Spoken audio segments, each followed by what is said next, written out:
తాకట్లో ఉన్న మీ బంగారాన్ని విడిపించి ఆ రోజు ఆన్లైన్ రేటుకి కొంటాం. Sharma gold company. నమస్కారం, వెల్కమ్ టు సుమన్ టీవీ. నేను గీతాంజలి. సెప్టెంబర్ 7 సంపూర్ణ చంద్రగ్రహణం అండి.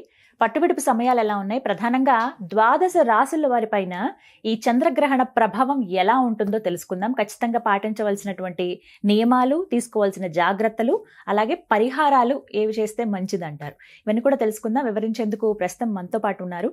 గత దగ్గర ఒక 15 సంవత్సరాలుగా ఒక 30,000 జాతకాలకు పైగా చూసినటువంటి అనుభవం కలిగి, అలాగే 2015వ సంవత్సరం నుంచి అండి, దాదాపుగా ఒక 9 ఏళ్ళు కావస్తుందేమో, అప్పటి నుంచి కూడా పితృదోష నివారణార్థం ఎన్నో పూజలు జరిపిస్తూ చాలా మంది జీవితాల్లో ఒక మార్పును అందించినటువంటి గురువు గారు, ప్రముఖ జ్యోతిషులు బ్రహ్మశ్రీ నందిబట్ల శ్రీహరి శర్మ గురువు గారు ఉన్నారు. వారితో మాట్లాడి ఈ చంద్రగ్రహణం గురించి పూర్తి విషయాలు తెలుసుకుందాం. గురుగారు నమస్కారం అండి. వాగర్థావివ సంపృక్తౌ వాగర్థ ప్రతిపత్తయే జగతః పితరౌ వందే పార్వతీ పరమేశ్వరౌ. ఆదిత్యాయ చ సోమాయ మంగళాయ బుధాయ చ గురు శుక్ర శనిభ్యశ్చ రాహవే కేతవే నమః. శృంగేరి జగద్గురు పీఠాధిపతులకి, కంచి పీఠాధిపతులకి నమస్కారములు తెలియజేసుకుంటూ కార్యక్రమాన్ని ప్రారంభిద్దాం. గురుగారు, రాశుల గురించి చెప్పారు, అలాగే ప్రధానంగా లగ్నం మరి ముఖ్యమని అంటున్నారు. ఇక మిగతా రాశులు ఏవైతే ఉన్నాయో విడివిడిగా 4 భాగాలుగా 12 రాశులు చెబుతా ఉన్నారు కాబట్టి, ప్రస్తుతం మరి కర్కాటకం, సింహ, కన్య ఈ 3 రాశుల వారికి ఈ చంద్రగ్రహణ ప్రభావం ఎలా ఉంటుంది, తదనంతరం వీరు ఎదుర్కొనేటువంటి పరిణామాలు ఎలా ఉంటాయి, వాటికి ఎలా పరిహారం చేసుకోవాలి, వివరించండి. తప్పకుండానమ్మా. ఇప్పుడు మనం తీసుకునేటువంటి సెగ్మెంట్ కూడా 3 రాశుల్లో ఒక రాశికి అద్భుతం, ఒక రాశికి మధ్యస్థం, ఒక రాశికి అసలు పూర్తిగా చెడు. నిజంగా అంటే కర్కాటక రాశి పూర్తిగా చెడు అని చెప్పారు శాస్త్ర ప్రకారం. సింహరాశికి మధ్యస్థం అన్నారు. కన్యా రాశి అయితే అద్భుతం, ఇక సింహాసనమే కూర్చోవడం ఆలస్యం రెడీగా ఉంది అన్నట్టుగా అన్ని యోగాలన్నీ కలుగుతాయి. నిజంగా వాస్తవానికి వాస్తవ క్షేత్రంలో గనక ఆలోచిస్తే రాశులు కాదమ్మా, జన్మించిన లగ్నము ప్రధానము. ఎందుకు చెప్తున్నానంటే కర్కాటక రాశి తీసుకుందాం. కర్కాటక రాశిలో అష్టమ స్థానంలో గ్రహణం ఏర్పడుతుంది. నిజంగా కొంత దోషం, కొంత చాలా మటుకు చెప్పబడినటువంటి పూర్తి చెడు అయినటువంటి రాశి ఏంటంటే కర్కాటక రాశిలో పుట్టినటువంటి వాళ్ళకి. మరి కర్కాటక రాశి మొత్తానికి ఇలాగే చెడు ఉంటుందానంటే వాస్తవంలో ప్రాక్టికల్గా అలా ఉండదు. కారణం తెలియచేస్తాను. వీక్షించేటువంటి ప్రేక్షకులు కూడా చాలా జాగ్రత్తగా వినండి. కర్కాటక రాశిలో జన్మించిన వ్యక్తి మేష, వృషభ, కన్య, ధనుర్లగ్నంలో గనక పుడితే 25% మాత్రమే దోషాన్ని పొందగలుగుతాడు. 75% యోగం అవుతుంది. ఎందుకు? మేషలగ్నము, వృషభ లగ్నము, కన్యా లగ్నం, ధనుర్లగ్నంలో పుట్టినటువంటి వ్యక్తులకి ఈ యొక్క గ్రహణం యోగాన్ని కలగచేస్తుంది. కర్కాటక రాశి కాబట్టి జన్మించినందుకు ఆ రాశి ప్రభావం 25% పనిచేస్తుంది. కాబట్టి ఈ చెప్పినటువంటి మేష, వృషభ, కన్య, ధనుర్ లగ్నంలో పుట్టిన కర్కాటక రాశి జాతకులు భయపడాల్సిన పని లేదు. ఇక రెండవ సెగ్మెంట్కి వద్దాం. 50% కర్కాటక రాశి పూర్తిగా నష్టం అన్నారు కదా, కానీ 50% శుభ ఫలితాలు కలిగే విధంగా కూడా ఉంది. ఏంటనంటే మిథున లగ్నము, సింహ లగ్నము, తులా లగ్నము, మకర లగ్నంలో జన్మించిన వ్యక్తులు కర్కాటక రాశిలో గనక జన్మిస్తే వాళ్ళకి ప్రధానంగా 50% శుభ ఫలితాలు ఉంటాయి. ఇప్పుడు మన శాస్త్రంలో చెప్పుకున్నాం కదా, అసలు కర్కాటక రాశి పూర్తిగా అశుభం అండి అని అన్నారు కదా. ఎలాంటి లగ్నంలో పుట్టినటువంటి వాళ్ళకంటే కర్కాటక రాశిలో జన్మించిన వ్యక్తి మళ్ళీ అదే కర్కాటక లగ్నంలో కానీ, వృశ్చిక లగ్నంలో కానీ, కుంభ లగ్నంలో కానీ, మీన లగ్నంలో కానీ పుట్టి కర్కాటక రాశి అయితే అది సంపూర్ణముగా దోషము. అటువంటి వాళ్ళకి మాత్రమే శాస్త్రంలో చెప్పబడిన 100% అశుభ ఫలితాలు అనేటువంటివి కలుగుతాయి. ఇది కర్కాటక రాశి వారికి సంబంధించిన సెగ్మెంట్. ఇక సింహరాశి వారికి సాధారణంగా 50% ఫలితాలు అన్నారు. కానీ ఇదే సింహరాశిలో జన్మించినటువంటి వ్యక్తి మేష, వృషభ, కన్య, ధనుర్లగ్నంలో గనక పుట్టి సింహరాశి జాతకుడైతే ఆ వ్యక్తి అత్యుత్తమమైనటువంటి శుభ ఫలితాలు పొందుతాడు. చెప్పిన 50% కంటే 75% ఫలితాలు పొందుతాడు. ఇంకో 25% అదనంగా చేర్చబడుతుంది. కారణం ఆ మేష, వృషభ, కన్య, ధనుర్లగ్నాలు జన్మించాడు కాబట్టి, రాశి సింహరాశి అయింది కాబట్టి. ఇక చెప్పినటువంటి విధంగా మధ్యస్థమైనటువంటి ఫలితాలు చెప్పాం, ఉత్తమ ఫలితాలు చెప్పాం. మధ్యస్థమైనటువంటి ఫలితాలు అంటే అదే సింహరాశిలో జన్మించిన వ్యక్తి మిథున లగ్నం కానీ, సింహ లగ్నంలో కానీ, తులా లగ్నంలో కానీ, మకర లగ్నంలో కానీ పుడితే చెప్పిన విధంగా మధ్యస్థం కంటే 25% కలిపి 75% అధిక శుభ ఫలితాలు పొందుతాడు.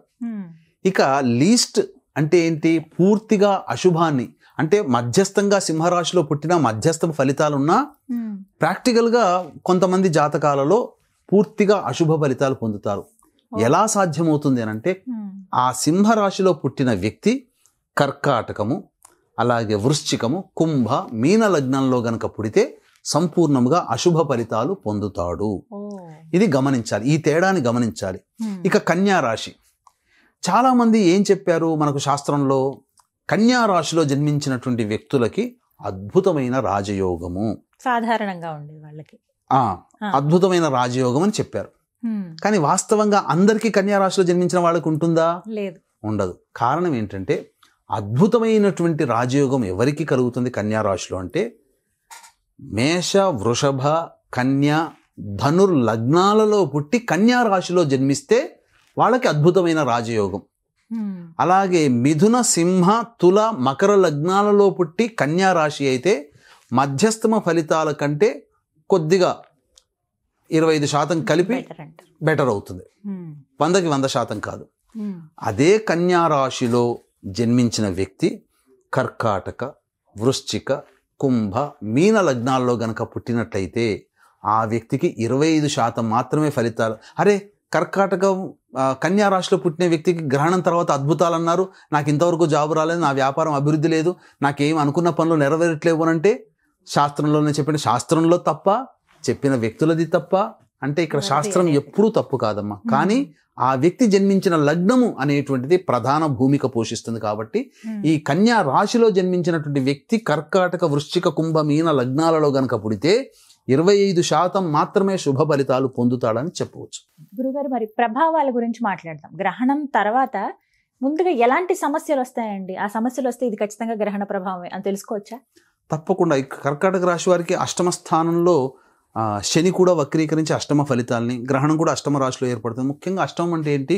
నష్టము, ఆరోగ్యము, ఆరోగ్య భంగము, ఏదైనా నష్టం కావచ్చు, అనుకున్న పని పూర్తిగా డిలే అవుతుంది, బ్రేక్ అయిపోతుంది.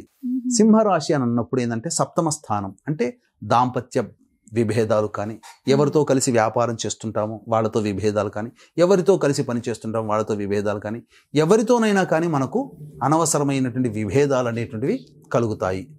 ఇది సింహరాశిలో జన్మించినటువంటి వ్యక్తి వలన కలిగేటువంటిది. ఇక ప్రధానంగా కన్యా రాశిలో జన్మించిన వాళ్ళకి అద్భుతాలు అన్నారు.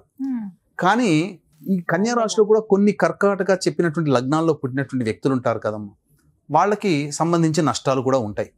బాగుందన్న చోట నష్టాలు, నష్టాలన్న చోట బాగుంటుంది. ఇది ఎలా అవుతుంది అంటే శాస్త్రాన్ని సవివరంగా తెలుసుకోలేని అజ్ఞానం వల్ల ఇది కలుగుతుంది. కాబట్టి సర్వే సర్వత్రా ఎటువంటి అశుభ ఫలితాలు కలుగుతాయి అని అంటే, ముఖ్యంగా ధన నష్టము, వ్యాపార నష్టము, ఉద్యోగములు తొలగిపోవడము, అలాగే విద్య యందు సరిగ్గా ముందు అనుకోకపోవడం, విదేశీ యానం, విదేశీ విద్య అన్ని శాంక్షన్ అవుతాయి, మళ్ళీ లాస్ట్ టైంలో బ్రేకప్ అవుతాయి. అలాగే పెళ్లి సంబంధాలు, ఇలా ఒకటా రెండా మానవుడు ఏది అనుకుంటే అది సంతోషపడతాడో ఆ సంతోషం ఆవిరైపోతుంది.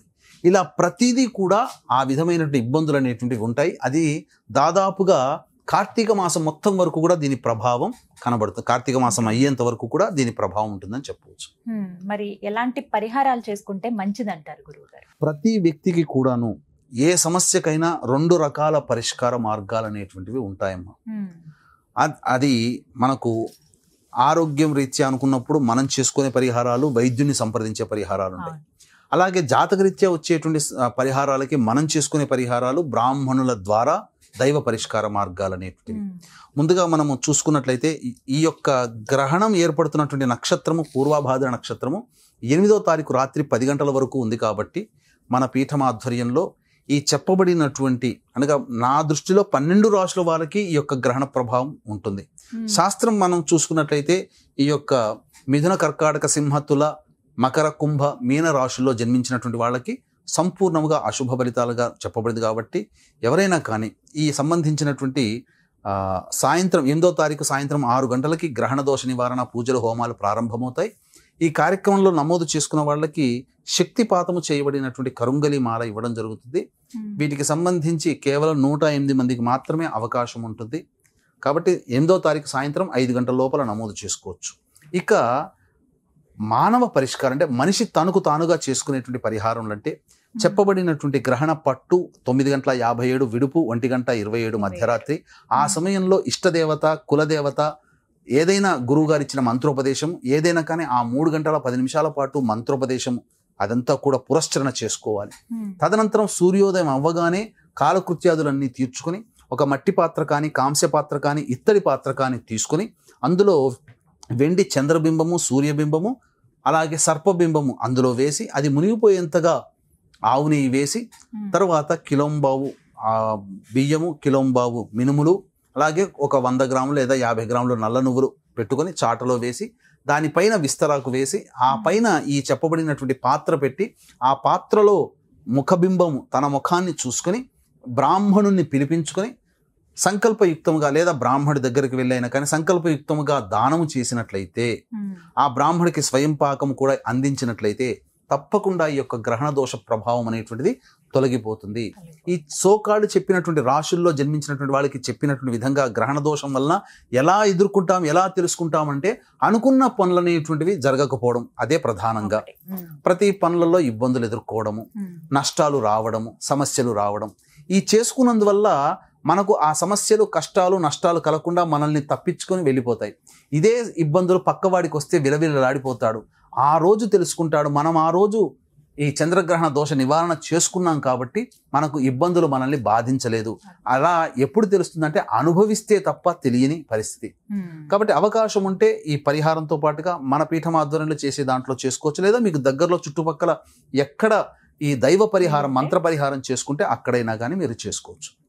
చక్కగా వివరించారండి. ధన్యవాదాలు గురుగారు. సర్వం శ్రీ ఉమామహేశ్వర పరబ్రహ్మార్పణమస్తు.